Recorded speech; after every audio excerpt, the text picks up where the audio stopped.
Kailangan mag-ayos ngayon ng tubig. Yan mga idol, aakyatin natin to para maayos yung tubig.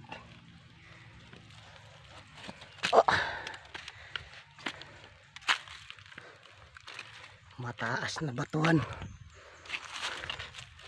nasa taas kasi yung tubig.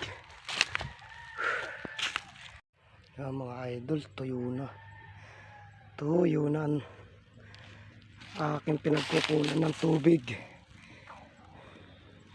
Ayusin ko na lang mamaya mga idol. Yan, kahit paano lumakas-lakas. Kanina napakahina na. Kawawa, wala nang pandilig. Kawawa ang mga